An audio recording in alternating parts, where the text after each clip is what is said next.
Comece o dia bem informado com a equipe de jornalismo da Verde Vale FM. No ar, Jornal Verde Vale.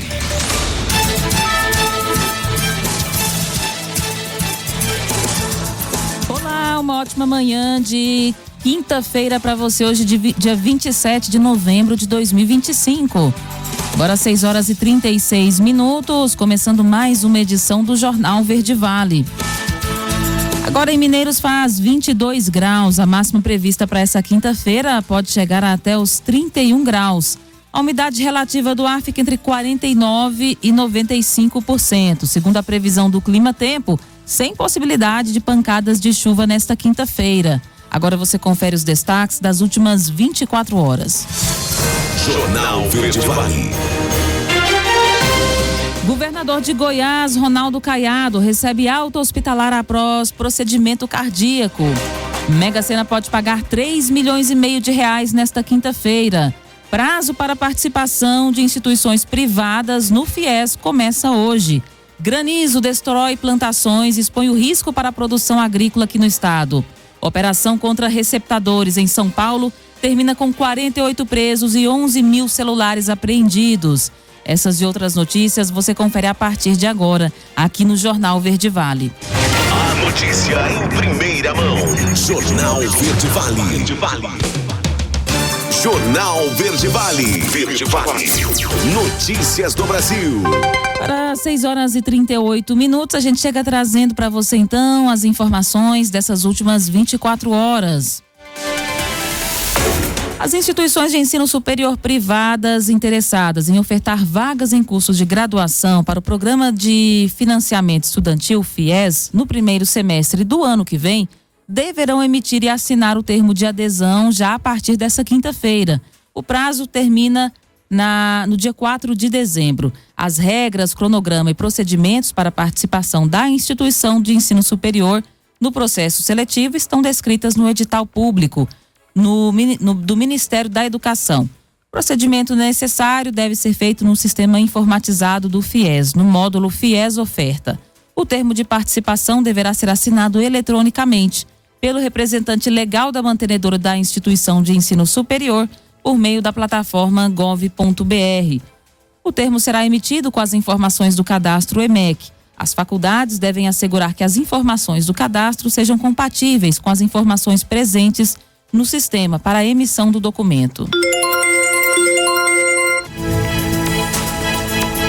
E a Câmara dos Deputados aprovou ontem um projeto de lei que aumenta de 5 para 15 dias o tempo de prisão temporária. A proposta, que será enviada para análise do Senado, também altera o Código de Processo Penal para prever que o infrator que violar as regras da tornozeleira eletrônica seja encaminhado ao Judiciário. A autoridade terá 24 horas para ouvir o Ministério Público e a Defesa para decidir sobre a regressão do regime de cumprimento de pena. Atualmente, a Lei de Execução Penal não estabelece um prazo para que o juiz decida sobre a regressão de regime. O projeto define ainda um prazo de 48 horas para o juiz decidir sobre a mudança de regime nos casos em que o preso praticar fato definido como crime doloso ou falta grave, ou caso condená-lo a regime aberto, deixe de pagar multa imposta tendo recursos para quitá-la. O crescimento urbano desordenado intensifica os desastres ambientais. Quem vai trazer essa análise é a Karina Chagas. Até 2050, 70% da população global vai viver em cidades e a crise climática exige pensar tanto em redução do desmatamento quanto a diminuição das emissões que partem das cidades, alertou o ministro das Cidades, Jader Barbalho Filho, durante o Fórum Cidades Resilientes na COP30 em Belém. Eventos como esses vão se repetir cada vez mais se nós não fizermos duas coisas. Nós não cuidarmos das nossas florestas, nós não diminuirmos o desmatamento. 2, se nós não reduzirmos as emissões que partem das cidades. E é por isso que eu tenho dito, essa COP não pode ser só a COP da floresta, ela precisa ser a COP das florestas, mas ela também tem que ser a COP das cidades. Paulo Nobre, climatologista do Instituto Nacional de Pesquisas Espaciais, INPE, reforçou que a ciência aponta eventos cada vez mais severos e, por isso, é importante repensar as construções em áreas urbanas. O futuro nos reserva condições extremas de clima ainda muito mais graves. E isso deve ser, em vez de nos diminuir, nos amedrontar, ele deve representar uma certeza de que nós precisamos unir-nos. Então, que os planos diretores das cidades se tornem mandatórios. Não é uma opção nós construirmos, por exemplo, edificações, às vezes até prédios públicos, rodoviárias e instrumentos nas zonas de alagamento. Ainda durante o fórum, a CNSEG lançou a ferramenta de avaliação de riscos climáticos para calcular riscos de inundação através do cruzamento de dados. Diogo Oliveira, presidente da CNSEG, explicou a contribuição da tecnologia para a população. É uma ferramenta eletrônica, digital. Inicialmente está disponível já para as seguradoras, mas muito em breve nós vamos disponibilizar essa ferramenta para livre acesso na internet. E o que essa ferramenta faz? Ela calcula o risco de inundação de um determinado ponto na cidade. Então, com o CEP da sua casa e com o número da rua, a ferramenta calcula qual é o risco de você ter um alagamento, uma enchente naquela casa, naquela cidade. No Brasil, apenas 50% dos municípios brasileiros possuem plano diretor para enfrentar as mudanças climáticas. Para mais conteúdo como este, acesse o site Notícias do Seguro. Agência Rádio Web, produção e reportagem, Karina Chagas. Jornal Verde Vale. Notícias de Goiás. 6h43. A Justiça condenou o ex-pastor Vanderlei Antônio de Oliveira a mais de 95 anos de prisão por abusos cometidos em cultos e atendimentos espirituais. A decisão da 5ª Vara Criminal de Anápolis é de ontem. São pelo menos 15 vítimas que aguardavam desfecho do caso há mais de 2 anos. As primeiras denúncias são de outubro de 2023. Segundo as denunciantes, ele afirmava que estava tomado por anjos e exigia relações sexuais. Caso não cumprissem as exigências, ele ameaçava as vítimas. Os crimes aconteciam nas residências das mulheres, mas também na igreja. A justiça entendeu que ele usava da liderança religiosa para abusar das fiéis. A condenação inclui violação sexual mediante fraude, estupro de vulnerável, estupro e divulgação de material íntimo. Ainda cabe recurso, mas ele deverá cumprir a pena em regime fechado. Caso haja interesse, o espaço também seguirá aberto para a defesa. O caso foi investigado pela 1ª Delegacia de Polícia de Anápolis. Esposa do réu, Maria Lourdes dos Santos Oliveira, participava e era conivente, sendo presa na época. Polícia Civil de Goiás, com o apoio da Polícia Civil de Mato Grosso do Sul, está investigando desde julho criminosos que se passavam por proprietários de uma agência de viagens, negociavam passagens e, após o pagamento ser realizado, eles desapareciam com o dinheiro das vítimas. Durante a Operação Viagem de Papel, realizada ontem, quarta-feira, foram cumpridos mandados de busca e apreensão, prisão temporária e também bloqueio de bens dos suspeitos. Segundo a Polícia Civil, os investigados ofereciam pacotes para o Japão a preços abaixo do mercado, utilizando a justificativa de um sistema de milhas e descontos especiais. Para atrair as vítimas e, ao mesmo tempo, transmitir confiança e seriedade no negócio, eles utilizavam indicações de conhecidos, inclusive do ramo esportivo, para gerar credibilidade à suposta agência de viagens. Conforme apurado, uma das famílias vítimas do golpe sofreu um prejuízo de mais de R$90 mil. Esse valor é considerado inicial, pois outras vítimas já foram identificadas. O grupo criminoso atua há pelo menos 9 anos e já fez vítimas em Campo Grande e Dourados, no Mato Grosso do Sul, no estado do Rio de Janeiro e, mais recentemente, aqui na capital de Goiás, em Goiânia.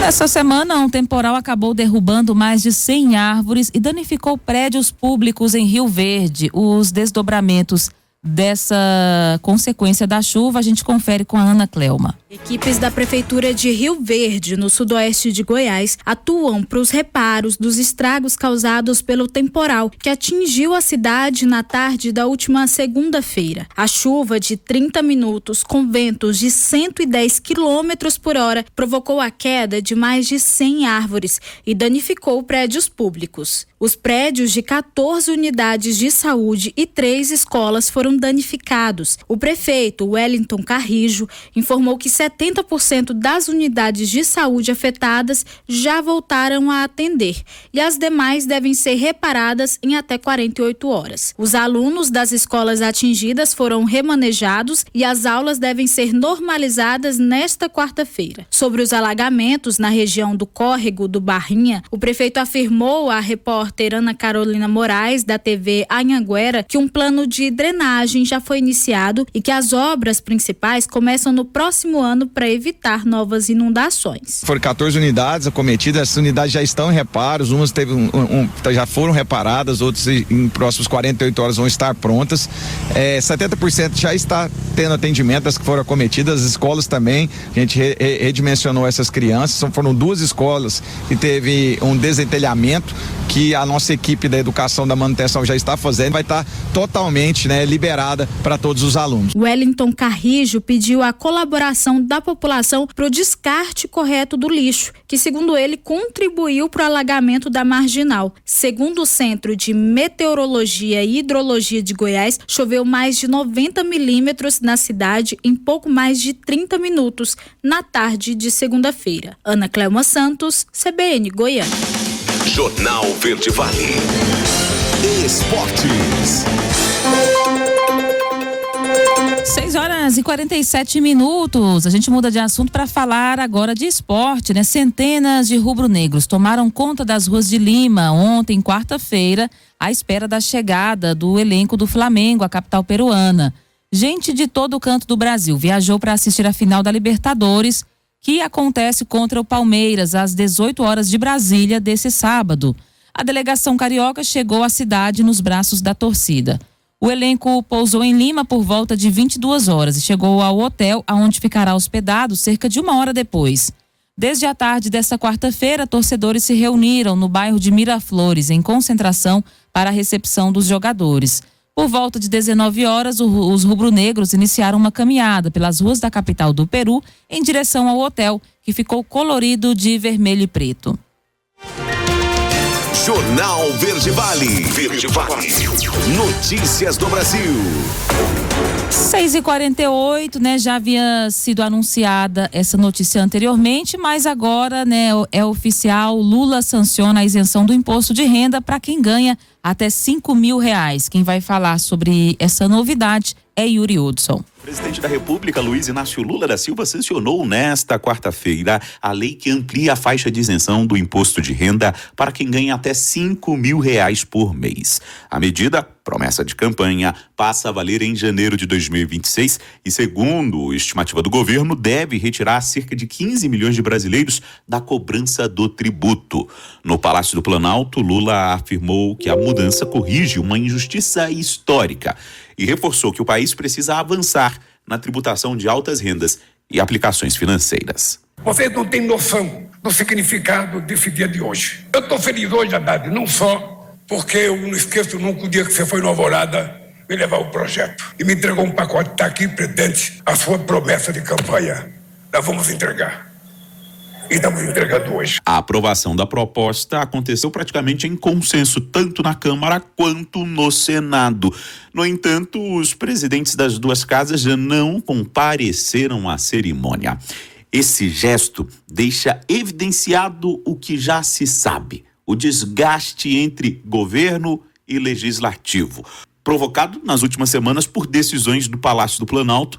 Por exemplo, a indicação de Jorge Messias ao STF, quando o Senado gostaria de ter o ex-presidente da casa, Rodrigo Pacheco, indicado para o Supremo. Já na Câmara, o rompimento com o governo ficou ainda mais evidente após as críticas de Lula e de lideranças governistas ao PL antifacção, aprovado com larga vantagem de votos. No discurso, o ministro da Fazenda, Fernando Haddad, fez um aceno direto aos dois presidentes, destacando o papel central de ambos para que o texto avançasse. Queria cumprimentar o presidente Hugo Mota e o presidente Alcolumbre, agradecer muito o empenho dos dois na tramitação desse projeto. Queria dizer a eles que o Brasil precisa muito deles. Queria que eles soubessem que na presidência das duas casas nós precisamos, como brasileiros, da atenção ainda mais esse ano, dos seus trabalhos, da sua liderança, para que nós possamos concluir exitosamente esse ano. Além de ampliar a isenção para R$5.000, a lei cria descontos escalonados para quem ganha até R$7.350. Agência Rádio Web de Brasília, Yuri Hudson. A notícia em primeira mão. Jornal Verde Vale. Agora, na Verde Vale, os comentários de Alexandre Garcia. Bom dia. Ontem mais uma trágica notícia. A gente fica sabendo que o general Heleno, que é uma legenda do Exército, 78 anos, tem que cumprir pena de 21 anos e sofre de Alzheimer já há uns 7 anos. E Alzheimer é uma doença progressiva. Eu conheço o general Heleno há muito tempo. Nunca vi nenhuma manifestação dele que não fosse dentro da lei, da ordem e da Constituição, né? Um oficial brilhante. Bom, mas eu queria falar da COP, porque de repente parou-se, parece que diz assim, não falem mais da COP, esse desastre que foi. Mas olhem só, a hipocrisia ou a ironia ou o paradoxo. O segundo ou terceiro rebanho bovino do Brasil está no Pará. Ou seja, o Pará é o segundo ou terceiro produtor de proteínas animais deste país, de bovinos. Mas está em primeiro lugar na fome. É o IBGE que diz isso. 44,6% dos domicílios do Pará têm insegurança alimentar, tem problema sério de fome. E o que mostraram lá foi a tentativa de, brilhante Amazônia. Aí a gente ficou sabendo, os estrangeiros, a gente já sabe, né? A menos que a gente tenha uma fonte de informação que nos engane. Mas senão a gente sabe que lá a entrada do rio Solimões, que depois vira Amazonas, já é dominada pelo PCC, lá na entrada. Mas outras áreas são dominadas pelo Comando Vermelho, ou vice-versa. O Comando Vermelho que está dominando a entrada do rio e o PCC está dominando outras áreas. Jacareacanga, por exemplo, eu anotei aqui porque eu vi a foto, né? Tá lá, Comando Vermelho. Proibido roubar na quebrada. Está dizendo qual é o bairro de Jacareacanga que não pode roubar, a ordem é do Comando Vermelho. Jacareacanga fica no Pará, né? Mas, enfim, mostrou-se alguma coisa, mas não mostrou-se a insegurança fundiária de milhares de brasileiros trabalhadores que estão lá produzindo cacau, gado, tem escolas, igrejas, e de repente chega o governo federal e tira tudo, queima casas, esvazia escola, igreja, tem que se mudar, tem várias áreas assim, porque foram postos lá, imagina, pelo INCRA, mas depois inventaram a reserva indígena, aí prevalece a reserva indígena.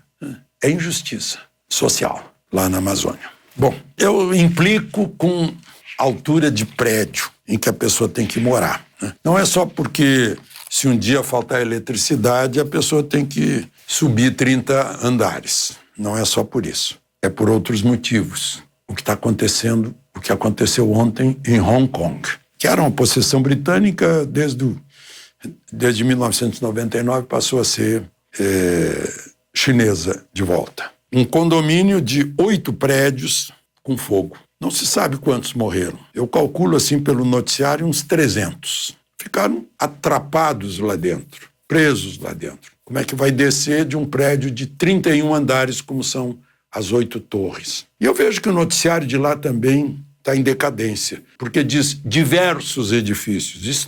Essa palavrinha não existe em jornalismo, pelo menos quando eu ensinava jornalismo na PUC e no CEUB. Vários, diversos, muitos, alguns, isso não existe em jornalismo. A gente conta para dar o número certo. Existe na conversa fiada, mas jornalismo tem que ser claro, objetivo.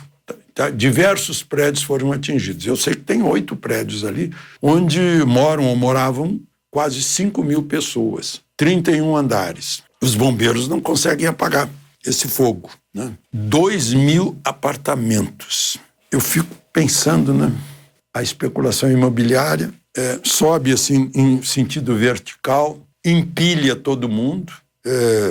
Há uma concentração muito grande de demanda de energia elétrica, de esgoto, de consumo de água, de lugar para estacionar, de peso sobre o solo e também de pessoas que estão contíguas, em que o barulho de um atrapalha o outro. Eu estou desabafando, porque eu nunca gostei disso. Em prédio é preciso um mínimo de conforto, mas, sobretudo, de segurança. É bom que todo mundo pense nisso para agir sobre segurança dos prédios, olhando as imagens de Hong Kong. De Brasília, Alexandre Garcia. Você ouviu os comentários de Alexandre Garcia. Jornal Verde Vale. Verde Vale. Notícias do Brasil. Agora, 7h01, já de volta com o segundo bloco do Jornal Verde Vale dessa quinta-feira. Concurso 2.944 da Mega Sena pode pagar um prêmio aí de R$3,5 milhões para os acertadores das 6 dezenas. Sorteio acontece às 21 horas dessa quinta-feira em São Paulo. No concurso da última terça-feira, uma aposta de Cachoeira do Sul levou sozinha o prêmio de quase R$15 milhões. A aposta mínima para a Mega Sena custa R$6 e pode ser realizada também pela internet até às 20 horas. E uma operação da Polícia Civil prendeu 48 pessoas e apreendeu mais de 11 mil celulares roubados e furtados ontem, quarta-feira, em São Paulo. Segundo a Secretaria de Segurança Pública do Estado de São Paulo, a polícia identificou que a região de Santa Ifigênia, no centro da capital, segue como o maior polo de localização de celulares roubados e furtados logo após o crime. Análise com base em boletins de ocorrência registrados entre março e novembro desse ano mapeou aproximadamente 390 mil registros envolvendo subtração de celulares. Desses, 2.400 tinham informações de rastreamento fornecidas pelas vítimas. Com essas informações, policiais então deflagraram a 4ª fase da Operação Big Mobile contra organizações criminosas envolvidas na receptação e também na venda de aparelhos roubados e furtados. E teve mudanças aí nas regras de acesso ao saque aniversário, né? Agora o governo impôs alguns limites para que as pessoas tenham acesso à modalidade conhecida como saque aniversário do FGTS. Quem vai contar sobre essas mudanças é o Carlos Briggs.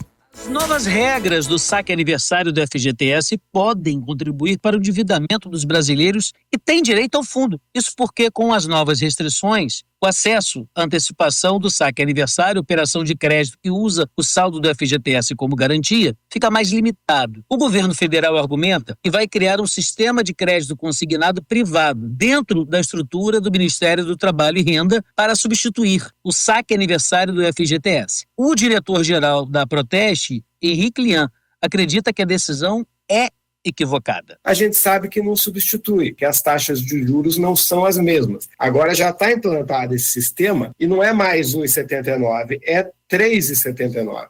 É mais do que o dobro da taxa de juros. E pior ainda, esses 3,79 não vão ser oferecidos para quem é negativado. Para esses trabalhadores com nome negativado, as taxas de empréstimo consignado no setor privado ultrapassam os 20% ao mês. Henrique Lian afirma que as novas regras do governo federal praticamente acabam com a antecipação do saque aniversário do FGTS. E ele praticamente extingue o benefício com as novas regras. Então, antes você não tinha limite de parcelas para antecipação. Agora, em 2025, você só pode antecipar 5 parcelas, ou seja, 5 anos. A partir de 2026, só 3 parcelas, ou seja, só 3 anos. Essas parcelas não podem exceder R$500. Agora há uma carência. Você opta pelo saque aniversário, tem que esperar 90 dias para poder fazer a primeira e única operação de crédito no ano. Antes você não tinha limites para essas operações de crédito. O fundo tem hoje 134 milhões de contas ativas, mas apenas 48 milhões de trabalhadores contratados no regime de CLT e, portanto, só esses podem pleitear o empréstimo consignado privado. Agência Rádio Web, produção e reportagem, Carlos Brito. Jornal Verde Vale. Notícias de Goiás. 7h06. As perdas provocadas pelas chuvas de granizo em municípios de Goiás acendem um alerta para os impactos na produção rural e também na economia local.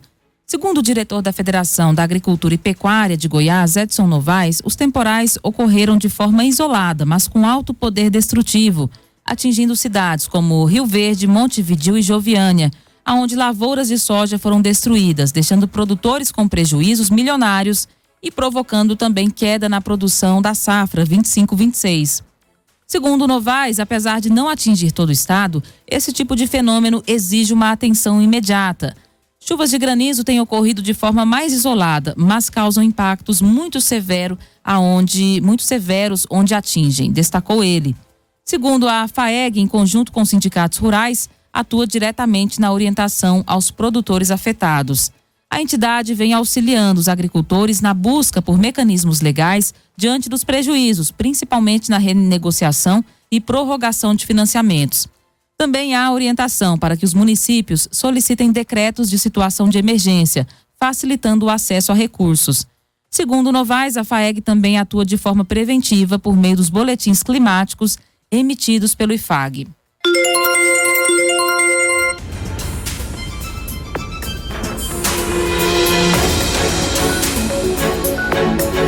O governador Ronaldo Caiado recebeu alta hospitalar na manhã de ontem, quarta-feira, conforme o boletim assinado pela médica Ludmila Abraão. Internado no Hospital Vila Nova Estar em São Paulo desde o último sábado, dia 22, ele passou por uma ablação por fibrilação atrial na última terça-feira e teve evolução clínica favorável. Segundo o boletim, durante todo o período de internação no Hospital Vila Nova Estar, manteve-se estável, com boa resposta ao tratamento e sem novos episódios de fibrilação atrial. O paciente seguirá em acompanhamento ambulatorial, conforme rotina recomendada. Caiado foi internado na tarde do sábado, após apresentar um quadro de arritmia cardíaca. Sobre o procedimento de ablação, um catéter é inserido por meio de uma veia até o coração, para destruir o tecido responsável pelos batimentos irregulares. A intervenção é reconhecida como padrão terapêutico para o controle definitivo da fibrilação atrial, é o que informou o boletim médico. Também assinaram a alta outros integrantes do hospital, como o diretor clínico da unidade, Paulo Marcelo Hoff.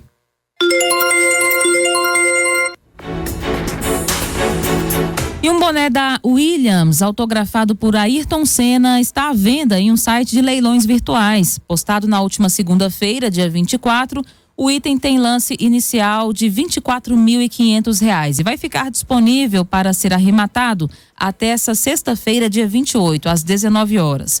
A peça possui um certificado de autenticidade e é oferecida pelo Movimento Sustentabilidade em Campo. O boné faz uso de um lote para captação de recursos em prol da causa ambiental, social e de governança. O responsável pela ação é o site Play for Aqueus, que classifica o item como um símbolo dos últimos momentos da carreira de Senna, que estreou pela Williams em 1994. Em sua descrição, o boné é classificado como uma relíquia da história do esporte no Brasil. O respectivo leilão conta ainda com outros itens raros, como camisas de futebol autografadas pelos elencos dos respectivos clubes de tênis, de basquete, autografado pelo ex-jogador Kobe Bryant. Os organizadores têm se mostrado otimistas com a iniciativa e destacam a importância do assunto. A criação de um sistema integrado de ocorrências de trânsito está sendo discutida aqui no estado de Goiás. Quem vai trazer o assunto é José Bonfim. Somente no ano passado, 1.842 pessoas morreram por causas relacionadas a acidentes de trânsito em Goiás. Essa é a principal causa de morte entre homens jovens entre 20 e 49 anos no estado. A maior parte das vítimas é formada por motociclistas. Um seminário realizado nesta quarta-feira em Senador Canedo debate as relações entre demandas de mobilidade e saúde pública. O evento é organizado pela Secretaria Estadual de Saúde e reuniu profissionais das áreas de trânsito, saúde, além de pesquisadores, entidades e órgãos envolvidos com a temática. A coordenadora de Vigilância de Violência e Acidentes da Secretaria de Saúde de Goiás, Maria de Fátima Rodrigues, argumenta que o objetivo é planejar políticas estratégicas para a prevenção de acidentes de trânsito. Esse tipo de ocorrência resulta em altos custos na saúde pública. Atualmente, 70% dos leitos de urgência e emergência do estado estão ocupados por vítimas de acidentes. Então, além de ele tirar, essa oportunidade de tratar outras doenças, ele traz muitos custos, elevados custos. Então, se a pessoa morre, ou mesmo se a pessoa fica lesionada, né, se ela sofre uma lesão, são várias cirurgias de alta complexidade, reabilitação. Então, o custo recai na saúde. O custo para a saúde é altíssimo. É um dinheiro que a gente está jogando pelo ralo. Se a gente prevenir as lesões de trânsito, a gente promove uma mobilidade ativa, segura, a gente pode estar oportunizando esse dinheiro para investir em educação, investir em lazer, investir em habitação. A sustentabilidade também estava na pauta do evento. Foram abordados os impactos do crescimento desordenado das cidades e o uso intenso de combustíveis fósseis. A maior emissão de gases de efeito estufa é um deles, o que compromete a qualidade do ar. Uma das principais causas também de adoecimento de crianças e idosos é doenças respiratórias por conta da poluição do ar, né? E a 90% da nossa poluição do ar vem dos veículos. E quando eu também estimulo essa mobilidade ativa, caminhar, pedalar, eu estou favorecendo a saúde na medida que as pessoas deixam de ter hipertensão, diabetes, melhora doenças mentais. Então, se eu promovo uma mobilidade que estimula outros modais que não veículo, eu estou contribuindo para a redução da poluição. O seminário também deve elaborar propostas com soluções de mobilidade para investimento em políticas de prevenção. José Bonfim, CBN, Goiânia. Jornal Verde Vale. Esportes. 7h12. E Neymar passou por testes físicos durante o treino do Santos no CT Rei Pelé na tarde de ontem. Ele foi a campo com os demais companheiros e participou pela primeira vez na semana de parte da atividade com o grupo. Foi feita uma avaliação sobre a condição do seu joelho esquerdo. O camisa 10 tem uma espécie de esgarçamento da região do menisco. Esse problema causa dor persistente ao praticar exercício físico e uma sensação de instabilidade, de que o joelho pode estourar a qualquer impacto maior, segundo apurado pela reportagem. Neymar ouviu de médicos do Santos e também do seu staff que o ideal é parar e realizar uma artroscopia para resolver o problema, o que encerraria a sua participação nessa temporada. Em evento da CBF, o presidente Marcelo Teixeira confirmou o problema no joelho do craque. Até agora, sua presença no jogo contra o Sport, nessa sexta-feira, pela 36ª rodada do Campeonato Brasileiro, na Vila Belmiro, é incerta. Mas como o Peixe está na zona de rebaixamento, seriamente ameaçado de voltar à Série B, o camisa 10 cogita jogar no sacrifício. E o Fortaleza venceu ontem e encostou fora do Z4. Quem vai trazer os detalhes dessa partida do Brasileirão é a Daniela Esperon. Fortaleza ainda está vivo na luta contra o rebaixamento. Na partida que deu sequência à 36ª rodada, o Leão do Pici foi até Bragança Paulista e derrotou o Bragantino por 1-0 e colou no Santos e no Vitória. Agora o time cearense pode sair do Z4 na próxima rodada em caso de tropeços dos seus adversários diretos e uma vitória contra o Atlético Mineiro em casa. Já o Red Bull Bragantino se distanciou do objetivo, que é chegar na 8ª posição e torcer para que a Copa do Brasil seja vencida, ou pelo Fluminense ou pelo Cruzeiro, para que uma vaga a mais seja aberta no Brasileirão. Na próxima rodada, o Massa Bruta joga mais uma vez em casa, diante de outro adversário ameaçado pelo rebaixamento. O Bragantino vai receber o Vitória na próxima quarta-feira, às 19h. Agência Rádio Web com informações do Brasileirão, Daniela Esperon. Jornal Verde Vale. Verde Vale. Notícias do Brasil. O Ministério da Gestão e Inovação em Serviços Públicos convocou ontem 3.910 aprovados na primeira edição do Concurso Público Nacional Unificado, realizado em 2024, para preenchimento de vagas remanescentes e adicionais do certame. Do total de 3.900 vagas, 1.900 são adicionais em relação às mais de 6.600 originais do concurso, distribuídas para 21 órgãos federais. O incremento representa um adicional de 30% em relação ao total previsto inicialmente. O restante das convocações correspondem a vagas remanescentes que não foram preenchidas nas primeiras chamadas do processo seletivo.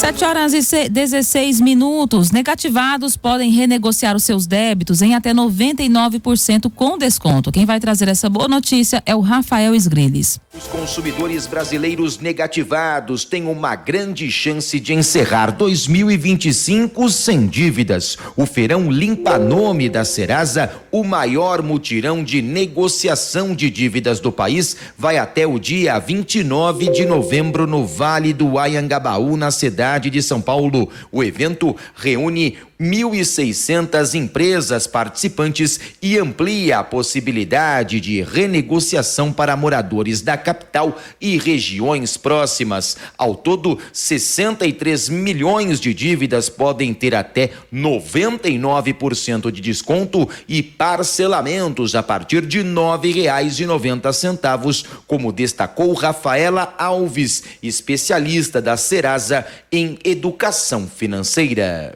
Nessa edição, a Serasa reúne mais de 1.600 empresas parceiras e oferece descontos que podem chegar a 99%, além de parcelamentos acessíveis, com valores a partir de R$ 9,90 por mês. Outra facilidade é o pagamento via Pix, que possibilita a baixa quase imediata da negativação e a atualização do Serasa Score em tempo real. Além de facilitar acordos e reduzir a inadimplência, o evento presencial também oferece orientação em educação financeira, ajudando os consumidores a entender melhor como organizar o orçamento e evitar novos endividamentos, como salientou Rafaela Alves. Elas ajudam o consumidor a entender como evitar o endividamento excessivo, como organizar o orçamento doméstico e como tomar decisões financeiras mais seguras no dia a dia. O evento presencial vai até o próximo sábado e funcionará das 9 da manhã até às 6 da tarde na Avenida São João, que fica no Centro Histórico de São Paulo,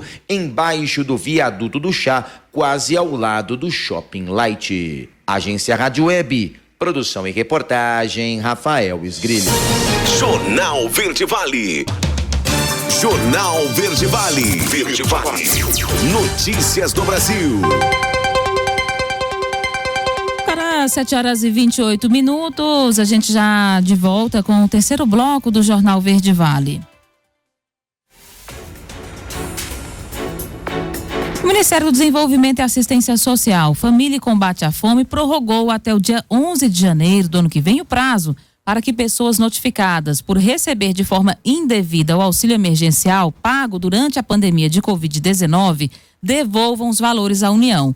Ao todo, 177.400 famílias foram notificadas e o valor total a ser restituído soma mais de R$478 mil. Segundo a pasta, a prorrogação é uma nova oportunidade para que os cidadãos que ainda não regularizaram a situação efetuem o pagamento do débito e evitem a inscrição na dívida ativa da União. O novo prazo é destinado exclusivamente à regularização por meio de pagamento. Não estão disponíveis a apresentação de defesa e nem a interposição de recurso nessa prorrogação. As notificações começaram a ser enviadas em março por SMS, WhatsApp, e-mail e pelo aplicativo Notifica, com foco nas pessoas com maior capacidade de pagamento e nos valores mais elevados a serem devolvidos. Ficam fora do processo de cobrança pessoas em situação de maior vulnerabilidade, incluindo beneficiários do Bolsa Família, inscritos no CadÚnico, aqueles que receberam valores inferiores a R$ 1.800 ou que possuem renda familiar per capita de até 2 salários mínimos ou renda mensal familiar de até 3 salários mínimos. Combate à violência de gênero une órgãos do Brasil e também do Uruguai. Quem vai falar sobre esse assunto é o repórter Diego Brião. Cidades de Santana do Livramento, no Rio Grande do Sul, situada na fronteira com o Uruguai, especificamente com o município de Rivera, está mobilizada em um esforço no combate à violência contra a mulher. A partir desta terça-feira até a próxima sexta, dia 28, é realizada a Semana Binacional pela Eliminação da Violência contra as Mulheres. São diversas atividades com foco na articulação de políticas e na integração das redes de proteção. A juíza Thaís Deprá, da Vara Criminal de Santana do Livramento, explica que uma das ações do evento foi a instalação de um banco vermelho, que é um símbolo internacional de combate à violência de gênero. Metade da estrutura fica situada na cidade gaúcha e a outra na Uruguaia. Para passar de um a outro município, por exemplo, basta atravessar uma rua. A rede de proteção, tanto do Brasil quanto de Rivera, se uniram para a instalação desse banco binacional. A gente vive em uma região de fronteira onde as culturas se encontram e desafios se multiplicam, né? Então essa iniciativa ela é extremamente significativa. Ela demonstra que a proteção da vida e da dignidade das mulheres não conhece limites geográficos. Então é um chamado à cooperação, à construção de redes de apoio tanto do Brasil quanto do Uruguai, que ultrapassaram barreiras e fortalece essa política pública integrada. A juíza Thaís Deprá detalha ainda que se busca oferecer informações nos dois lados da fronteira para garantir a segurança de vítimas de violência de gênero. Quando uma vítima vem até o Brasil e faz o pedido de medida protetiva de urgência e informa que, por exemplo, mora no Brasil, mas trabalha no Uruguai, a rede de proteção do Brasil tem que ter conhecimento para orientar quais são os caminhos que ela deve tomar para ter a mesma proteção no Uruguai e isso vice-versa. Então, não tem como propriamente, né, a medida protetiva abranger outro país, porque aí a gente estaria, né, tendo questões de soberania. A questão é a rede conversar e a rede saber os caminhos para instruírem essas pessoas. Então, por isso, a importância desse diálogo entre os dois países. Participam da organização da Semana Binacional o Poder Judiciário Gaúcho, através da comarca de Santana do Livramento, o Centro de Referência da Mulher, Professora Deise, a Ordem dos Advogados do Brasil, OAB, o Ministério Público, a Defensoria Pública, a Polícia Civil, entre outras entidades brasileiras, além do órgão regional de Rivera, de combate à violência de gênero, que é ligado ao governo uruguaio. Na programação estão previstas palestras, oficinas de informação, caminhada simbólica e a inauguração de 2 bancos vermelhos. No evento ainda será realizada uma mostra educativa voltada a alunas e alunos da rede pública de ensino, que apresentará o tema aos jovens com apoio de universitários de cursos de direito. Notícias de Goiás. 7h33. A juíza Simone Pedra Reis, titular do 4º Juizado de Violência Doméstica e Familiar contra a Mulher da comarca de Goiânia, condenou um homem de 38 anos por divulgar fotos e vídeos íntimos de sua ex-companheira, sem o consentimento dela. A decisão foi divulgada ontem. O homem cometeu crime ali, né, do Código Penal, no âmbito da Lei Maria da Penha, e teve pena fixada de 1 ano e 4 meses de reclusão, em regime inicial aberto, com suspensão condicional pelo prazo de 2 anos. Consta na denúncia que o réu publicou as fotografias e vídeos do casal em situação de nudez ou ato sexual em uma plataforma conhecida aí como Sexy Love. Em setembro, os registros foram acessados por mais de 1.300 visitantes e a vítima descobriu a exposição após o alerta de uma amiga, que a reconheceu em um dos conteúdos. Ela então procurou a delegacia da mulher e registrou a ocorrência, ocasião em que entregou provas à polícia. No processo, a vítima reforçou nunca ter autorizado essa divulgação. Já o acusado confessou ter feito a postagem, mas disse que teve consentimento da ex, o que não foi acolhido pela juíza. Para ela, a permissão para gravar não significa autorização para publicar. A decisão também incluiu o réu no Banco Nacional de Julgamentos, com perspectiva de gênero e comunicação à Justiça Eleitoral e à Polícia Federal para os registros legais cabíveis. O seminário debate sobre políticas públicas de mobilidade para a prevenção de acidentes. E quem vai trazer o assunto é o José Bonfim. Um sistema com dados sobre acidentes e outros sinistros de trânsito está sendo desenvolvido em Goiás. O Sistema Integrado de Ocorrências de Trânsito, SIGO, é uma parceria entre o Detran e pesquisadores da Universidade Federal de Goiás. O debate foi iniciado a partir do programa Café com CBN, realizado em setembro de 2024, em que foi abordada a mobilidade metropolitana. Na manhã desta terça-feira, uma reunião foi realizada para pactuação com outras instituições e órgãos que possam colaborar com a alimentação de dados. A professora do curso de Engenharia de Transportes e coordenadora do SIGO, Poliana Leite, explica que esta é a primeira etapa do projeto, de pactuação e parcerias. Cada um vai entregar, vai nomear um representante dentro do projeto que entenda das bases de dados de cada uma das instituições. As instituições que não têm base de dados, nós também vamos resolver. Nós também vamos criar sistemas para que elas possam trabalhar juntos e alimentar todo um único sistema. Essa plataforma ela já tentou ser criada a nível nacional, mas ainda não conseguimos fazer isso. Sem dados, nós ficamos cegos, né? Nós não conseguimos nem criar políticas públicas que sejam mais assertivas, porque nós não temos onde aconteceu o acidente, quantos acidentes aconteceram, qual é a gravidade desses acidentes. Os sinistros de trânsito seguem entre as principais causas evitáveis de mortes e sequelas no mundo.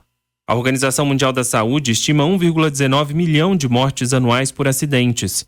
O presidente do Detran, Valdir Soares, afirma que o SIGO será um banco de dados confiável e que vai servir de base para pesquisas científicas e elaboração de políticas públicas voltadas à segurança no trânsito. No diálogo com as vítimas, com os familiares e trazer propostas de mobilidade, né? Nós vimos aí essa semana que Goiás aumentou a frota de veículos em 170 mil veículos, mas com que dados nós vamos enfrentar esse aumento de frota? Quais dados os prefeitos, os gestores terão para trabalhar? Então o Detran se uniu à federal, um trabalho acadêmico para trazer uma resposta à sociedade. O cronograma do projeto prevê que a plataforma esteja pronta para o acesso em 18 meses. José Bonfim, CBN. Jornal Verde Vale. Esportes. 7h37. E Palmeiras e Flamengo já estão em Lima, rumo ao título, né? Quem dos dois vai ficar aí com o título da Libertadores 2025? Quem vai trazer os detalhes é a Daniela Esperon. Copa Libertadores da América deste ano deixaram o Brasil rumo a Lima, no Peru, nos braços do torcedor. Com o movimento conhecido como Aeroflá, os rubro-negros foram carregados por uma multidão no Aeroporto Internacional do Galeão. A festa foi tanta que alguns torcedores chegaram a subir no ônibus onde estavam os jogadores e invadir o local pelo teto. Situação que preocupou o zagueiro Léo Pereira. Bom, eu acho que você está no calor da emoção ali, das emoções do torcedor, e acredito que esse não seja a melhor maneira de nos incentivar, né? Invadindo o ônibus pelo teto. Mas enfim, é algo que a gente não conseguiu controlar no momento, e a emoção do torcedor também a gente não consegue controlar. No caso do Palmeiras, que foi de Porto Alegre, local do jogo contra o Grêmio na última terça-feira pelo Brasileirão, o trajeto de maior contato com o torcedor foi no desembarque em Lima.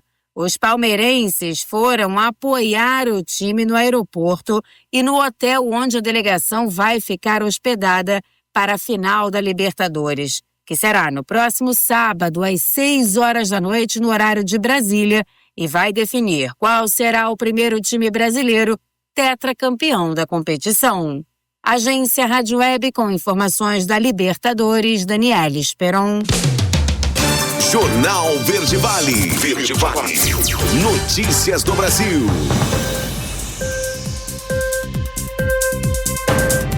Vacina nacional contra a dengue é aprovada pela Anvisa. Quem vai trazer essa boa notícia é o repórter Eduardo Kovaleski. A Anvisa apresentou parecer favorável nesta quarta-feira sobre a segurança e eficácia da vacina contra a dengue produzida pelo Instituto Butantan. Vai ser o primeiro imunizante 100% nacional para o combate à doença. Com a conclusão desta etapa, o Ministério da Saúde deve incluir a vacina no calendário nacional para disponibilização exclusiva pelo SUS. A expectativa é garantir a oferta e ampliar o acesso à vacina em 2026, dentro da capacidade produtiva do laboratório. O ministro da Saúde, Alexandre Padilha, comemorou a conquista e destacou que a vacina de dose única pode transformar o combate à dengue no Brasil.